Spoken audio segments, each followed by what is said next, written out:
Green morning दोस्तों, स्वागत है आपका अपने ग्रीन प्लैनेट के यूट्यूब चैनल पर। नई वीडियोस के नोटिफिकेशन के लिए सब्सक्राइब बटन और बेल आइकन को दबाना ना भूलें। नामदेव लिंबाची इंगळी राहणार ससपजवळा. दुधी भोपळाचा प्लॉट आहे आणि बाजूला हे कारला आहे. तर भैया किती दिवस झाले लागवड करून ह्याला? 3 महिने 3 महिने झाले. 3 महिन्यामध्ये आपले हे ग्रीन प्लॅनेट कंपनीचं काय काय वापरलं ह्याला? सगळं भूमी पॉवर हा प्रो सगळंच थोडं सर. ग्रो नायट्रो भूमी पॉवर एसटी हा त्यानंतर एफसी पावडर बर फंगोइड दिलेले डॉक्टरच्या हातात अच्छा. फ्रुटर पण दिले. बरं, तुम्ही दुधी भोपळ्याला आणि कारल्याला वापरले हे.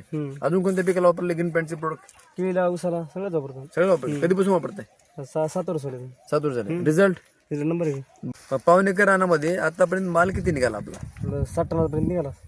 60 क्विंटल. 60 क्विंटल आपला. 6 टनापर्यंत 6 टन 60 क्विंटल 6 टन. हो 6 टन 60 क्विंटल समजा. बरं, मग आता तुमच्या अपेक्षेप्रमाणे चांगलं निघाला. आज 28 मार्च 2026 आहे. एवढं सध्या ऊन जास्त आहे, टेम्परेचर जास्त आहे. मग हे फळ लागण्यासाठी किंवा फुल गळून जाण्यासाठी काय प्रॉब्लेम आहे का याचा? नाही काही नाही हा काही नाही एकदम सेटिंग मस्त आहे. नंबर 1 सेटिंग आहे. नंबर का ना?